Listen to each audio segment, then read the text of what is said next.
Ciao a tutti da Rita e ben trovati sul mio canale YouTube Rita Chef Channel. Oggi prepariamo insieme delle deliziose brioche farcite. Sono semplici da preparare, soffici e golose. Prima di andare in cucina vi ricordo come al solito di iscrivervi al mio canale se non siete ancora iscritti, di condividere le mie video ricette con i vostri amici e di cliccare sulla campanella per ricevere le notifiche dei miei prossimi video. Ed ora mettiamoci all'opera. Vediamo insieme gli ingredienti che ci servono per realizzare le nostre brioche e partiamo dalle farine. Io andrò a miscelare una farina 0 di grano tenero con il 12% di proteine e una W pari a 230 e una farina integrale. Metterò poi dello zucchero, un pochino di lievito, burro, latte e acqua. Come potete vedere, all'interno dell'impasto non metteremo uova. Iniziamo la preparazione andando a mettere i liquidi all'interno della bolle. Iniziamo dall'acqua, il latte a seguire,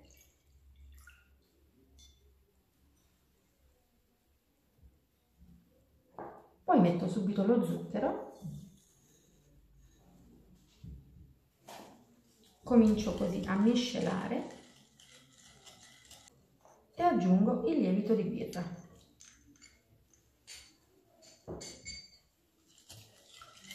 E lascio sciogliere.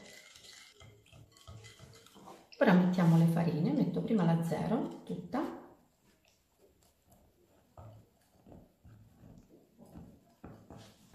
E a seguire l'integrale.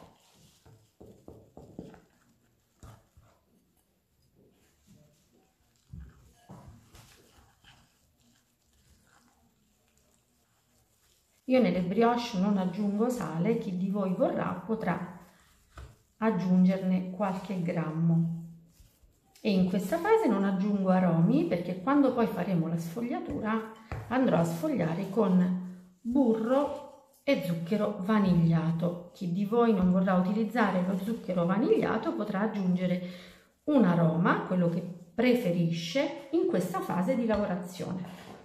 Adesso con un po' di farina puliamo il cucchiaio di legno e impastiamo a mano. Come vedete l'impasto è perfetto, quindi mi raccomando rispettate le dosi. Immediatamente andiamo a mettere il burro all'interno. Il burro lasciatelo ammorbidire un pochino, quindi toglietelo dal frigo 10-15 minuti prima di iniziare ad impastare. Il burro è perfettamente integrato, vedete l'impasto è leggermente appiccicoso, però noi adesso lo trasferiamo sul tavolo di lavoro, mettiamo così un pizzico di farina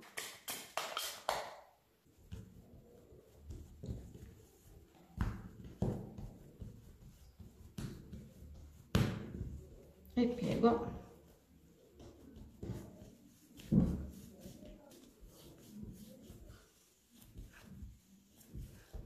Eccolo qui, il nostro impasto, davvero semplice da fare. Ora spolvero un pochino di farina nella bowl dove abbiamo preparato l'impasto e ce lo trasferisco. Vado a coprirlo così con la pellicola e a una temperatura costante di 24 gradi lo faccio raddoppiare di volume. Dopo esattamente 2 ore questo è il risultato che abbiamo raggiunto. Ora sporchiamo il banco di farina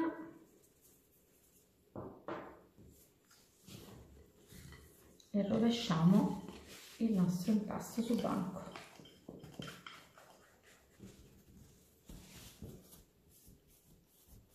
A questo punto cominciamo ad allargarlo perché dobbiamo procedere ad una sfogliatura veloce.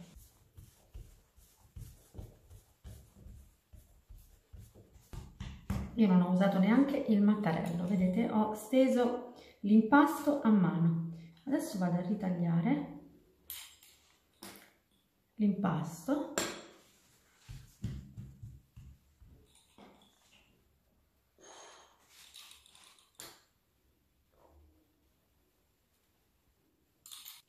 Vado a prendere il burro,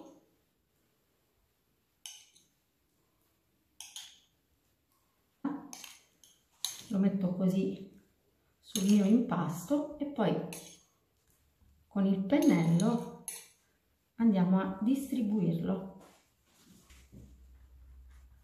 in questo modo.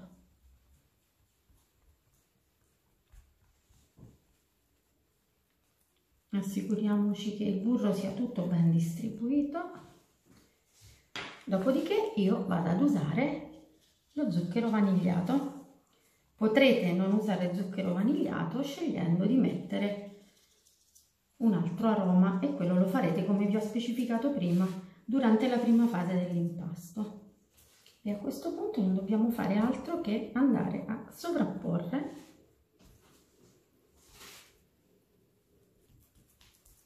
ecco, l'ultimo lo mettiamo rovesciato, così, e lo allarghiamo delicatamente per coprire tutto il resto. Adesso aiutiamoci con un po' di farina, sia così sulla superficie che sul banco. Capovolgiamo così l'impasto e andiamo velocemente a stenderlo. Diamo così una prima piega e la diamo a 3 in questo modo, vedete? 1, 2, 3.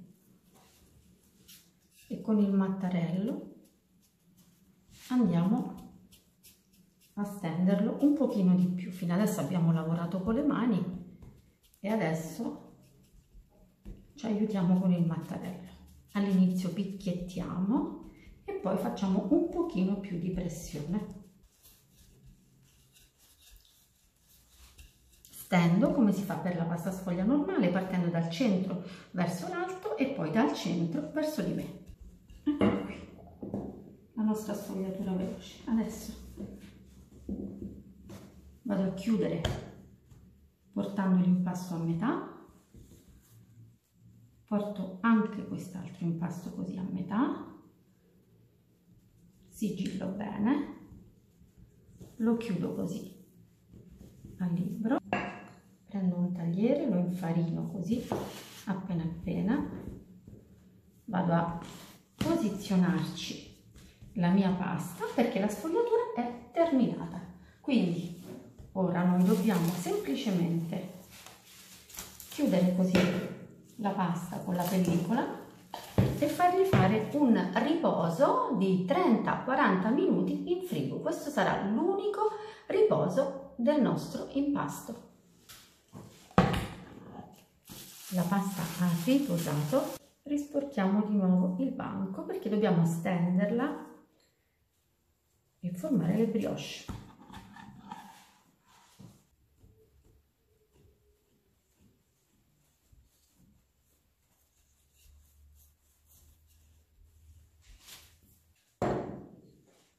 Metto farina così sui lati perché devo sollevare la pasta e gli faccio fare esattamente un quarto di giro così davanti a me e ora l'allargo. Lo spessore finale della pasta dovrà essere circa 7-8 mm, quindi non dobbiamo assottigliarla troppo.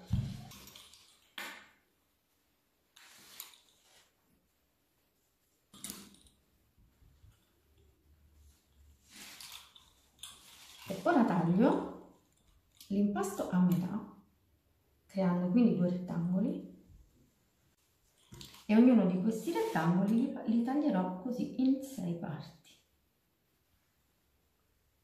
In un tipo di brioche andrò a mettere semplicemente delle gocce di cioccolato, nell'altro tipo metterò della marmellata di albicocca. Resta inteso che voi potrete mettere il ripieno che preferite.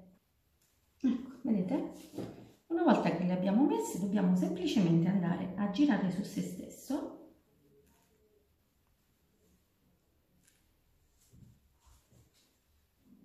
su queste brioche con gocce di cioccolato. Praticherò così dei tagli obliqui.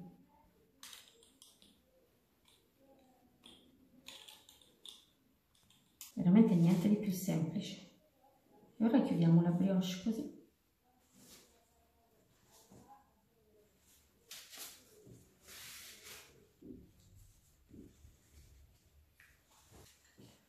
Ora procediamo a farcire quelle con la marmellata, così. E ora facciamo la stessa cosa.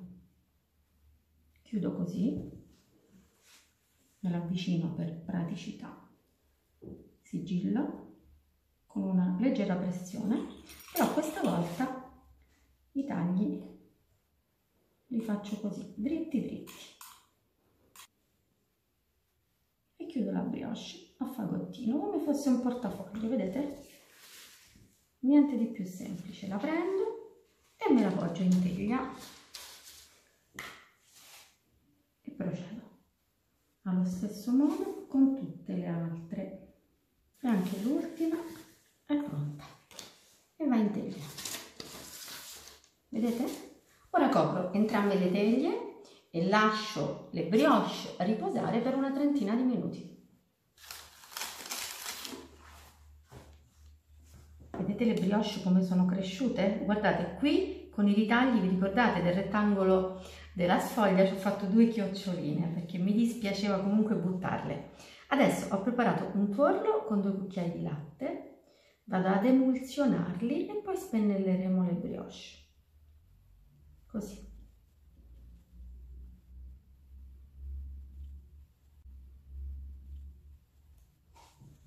E noi siamo pronti per il forno. Io ho preriscaldato il mio forno a 175 gradi in modalità ventilata. Infornando entrambe le teglie, come farò io, il tempo di cottura sarà di 25 minuti circa. Eccole qui, le mie brioche appena sfornate. Ora bisogna farle stiepidire e poi prepariamo un vassoio e vedremo come sono al loro interno.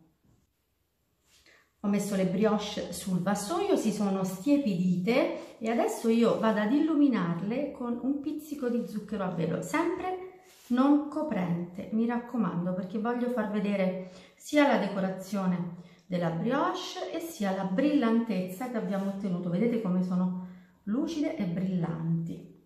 E ora andiamo a vedere un po' l'interno delle brioche. Eccolo qui. Nonostante siano brioche integrali, siamo riusciti così ad ottenere anche la sfogliatura. Vediamo anche una brioche con la marmellata. Vedete? Sono molto leggere e vi invito a provarle. Bene, anche per oggi è tutto. Io mi auguro che le mie brioche siano state di vostro gradimento e se così sarà attendo un vostro like. E come di consueto io vi do appuntamento alla mia prossima videoricetta, invitandovi come al solito ad iscrivervi al mio canale se non siete ancora iscritti, condividere le mie videoricette sui vostri social e cliccare sulla campanella per ricevere le notifiche dei miei nuovi video. Un grande abbraccio a tutti voi da Rita.